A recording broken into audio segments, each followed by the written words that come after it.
Matayo, his full name is Mathews Atkunda. He was born on 8th of April 2013. So he made 13 years this month. And it was a big celebration because in 13 years, this is the year when he learned to celebrate birthdays. Because other birthdays would be fighting to take photos, and he doesn't want that anyone to put him on spot, like his center of attention. But this time, his 13th birthday, it was just nice. So he goes to British School of Kampala and he's in year 5.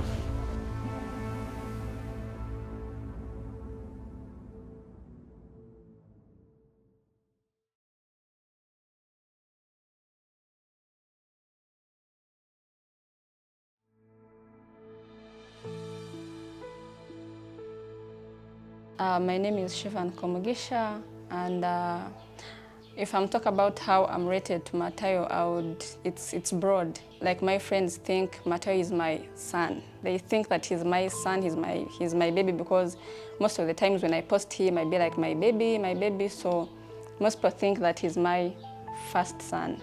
Truthfully, I'm Matayo's big sister. My name is Asha Raymond, and I'm the brother to Mathews Atkunda. My name is Atwesiji Owen, and Atkunda Mathews' older brother. Every child sees the world differently, but some experience it in ways we are only beginning to understand. Matayo has a condition called autism. It's a neurodevelopment condition that affects how someone looks at the world, how they connect with others. So it affects their relationship with the rest. And we discovered this condition when he was 4 years. He was able to talk like any other child, but then around 2 years, he stopped talking. He had started calling like daddy, mommy, and then from nowhere he stopped. When he stopped, that's what caused the concern to us. That's the time we thought of like trying to find out from our colleagues, friends, and the like. He would wake up, he's crying, he's throwing tantrums, you tell him something, he just keeps looking at you. And I felt this boy is big-headed. And of course, mothers, times you want to slap, and you really get annoyed. Eh?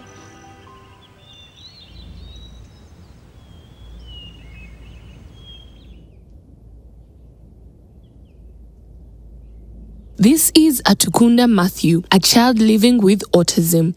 Daily life is a journey of patience, discovery, and understanding. Matthew is this kind of a child who will watch a cartoon and draw it the way it is. He most times likes, his best cartoon is Sonic and Shadow, and he'll make sure that he watches it and draw it exactly how it is. If there was a red color on an eye, or if there was a black color on a wing, or he'll make sure that he draws it exactly how it looks like. So that's one of his strengths that we have encountered, and we have said his #1 strength is in art. He would draw a cartoon the way it looks like on the paper. He also loves music. He's this kind of a person who loves music. He will cram a song, sing it, though a few of them. Then the other thing he likes is looking after animals. We have a few goats. He would want to take them out to go and graze them. And then of course he likes watching TV, cartoon. Those are his favorite things. He's a person who really does not love to be confined in one place. He's a person who would love to move, would love to keep his legs going, looking around the world. He's a person who looks around too much. He loves his movies very much. Sometimes he will understand feelings through those movies, because we can't actually sit him down and actually start explaining to him that this is sadness, this is what. So when he watches a movie about sadness, he will actually understand it. He will understand how the emotion is felt, how it's expressed, and even if possible, he will draw it through his characters that he loves drawing usually.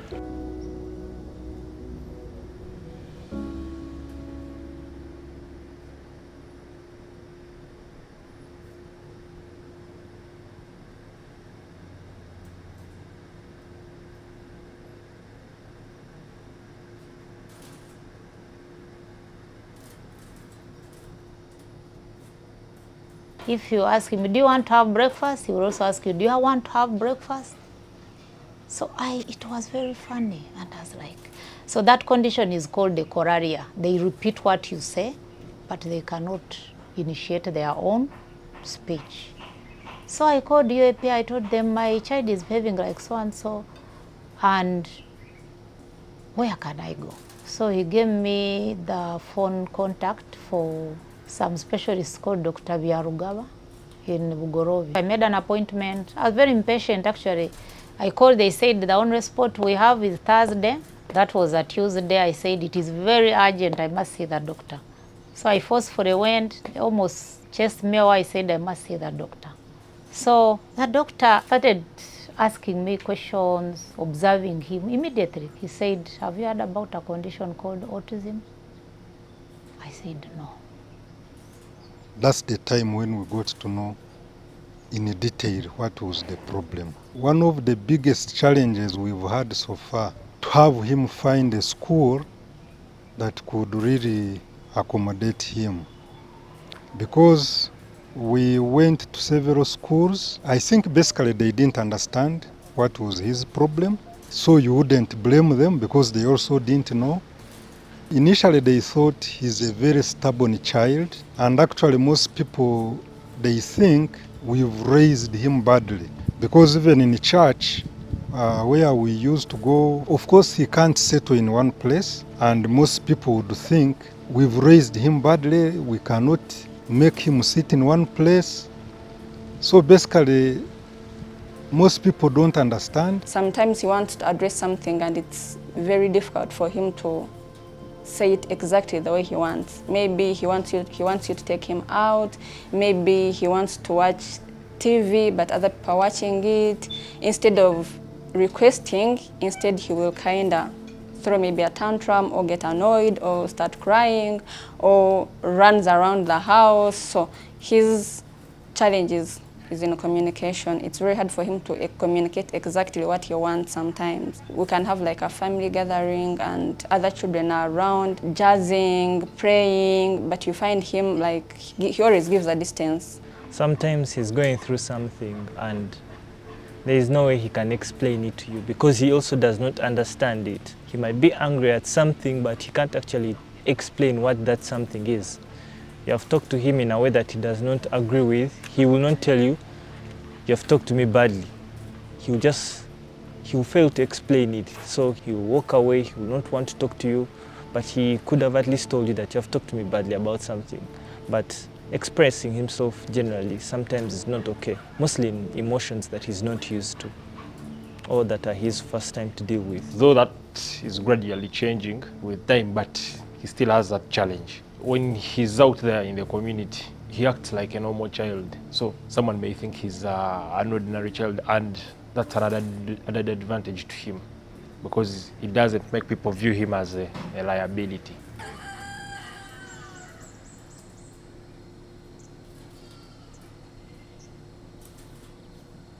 He's beginning to understand most of the things. Even when you are having a conversation, he follows. Once in a while, he even comes and asks you, Daddy, what does this mean? For instance, there's a time when we were talking about one of our cousins from the village. I think someone said because this cousin of ours is from the village, that's why he behaves like that. So, Omunyacharo. So he came and asked his mom and says, Mommy, is Nyacharo being bad? So you really see him following. You can't backbite him now. He will get to know that you are talking about him.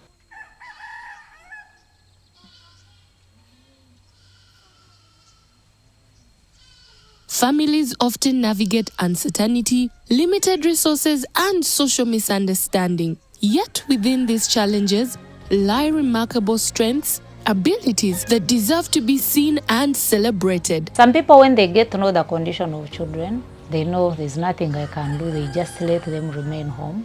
But Matayo underwent a lot of therapy.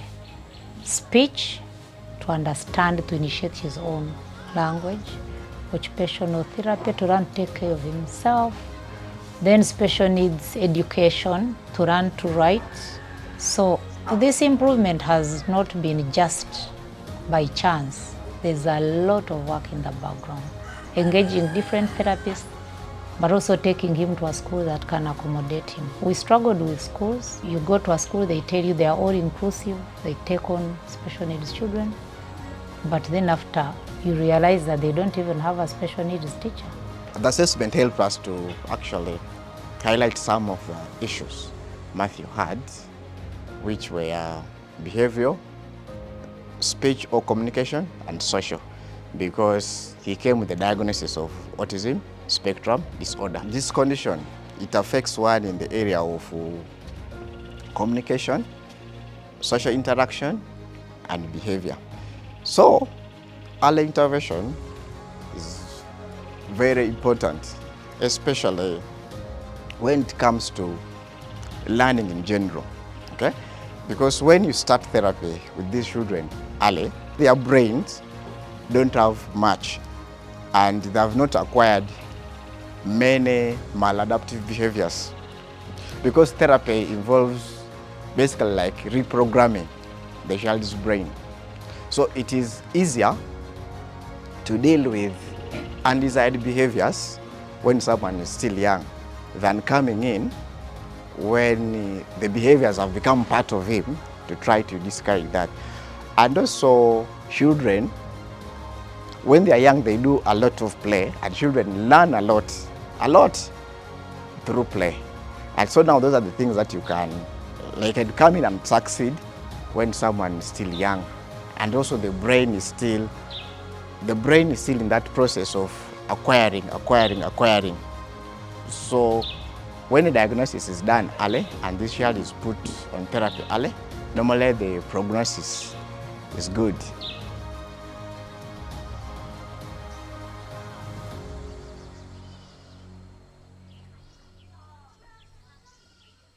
One of the challenges I've faced, and I think many other parents face, is stigma. There is still a lot of stigma, and so many stories around these children. There are all sorts of wrong information, and at times they say, those children were brought up badly, children of rich people. They sacrificed them to get rich. For those who maybe come from well-off families, but generally the stigma, there's still a lot of stigma, and some parents have failed to cope with that stigma. So they keep some of their children in their houses. They never go with them in public. They never talk about them. They don't even spend on them. Some parents abandon their children, and this happens so much with fathers. A mother gets a child with autism, and the husband abandons both of them. The woman and the child is like, every child you get is a blessing. Parents need to know that there is a reason why God gave them children of such condition. The first advice I would give them is to appreciate that that's the child God gave you, and you should receive that child with all your effort. Sometimes some parents, they want to hide the children. They keep them indoors and the like. They don't want them to get out. They don't want to go with them. But basically, God gave us these children. We should appreciate they are our children. You accept them like any other child. Hiding is not a solution to any problem. At the end of it all, you have to be patient with them. You have to be understanding to them and care for them. What I can advise to other siblings that have children with autism is, number one, they need to love them, because they are like any other sibling in the house. Have moments with them, don't segregate them, accept the way they are, because they are also unique in different ways. Sometimes children with autism, there are those who are non-verbal and some who are verbal, but they also understand. Anything you do to them, they understand it. As siblings, we are the first people. We are the first contact people. So if you do not love your sibling, then people outside the world it will be very hard for them. Create a safe environment for them because they are like any other normal child or sibling. So me, I would say, please love them. Mateo is artistic, jolly, stubborn, and adventurous. All parents should really focus on what is that strength that my child has. It is not easy. You have to be intentional. And the moment you discover it, see how best you can. But you find some parents frustrated. They say, others go to school and study. Mine is just drawing. And they're like, even stop drawing these things. What can this help you? But that is where their strength is. So how best can you develop it rather than wanting them to do what other children are doing? For me, as a parent, I can't tell you that I've ever been stigmatized by whatever people say, because I know this is my son, and I accepted him the way he is. I really don't care about what other people say. Autism is not a limitation. It is a different way of experiencing the world. Together, we can build a more inclusive society, one that recognizes every child's potential.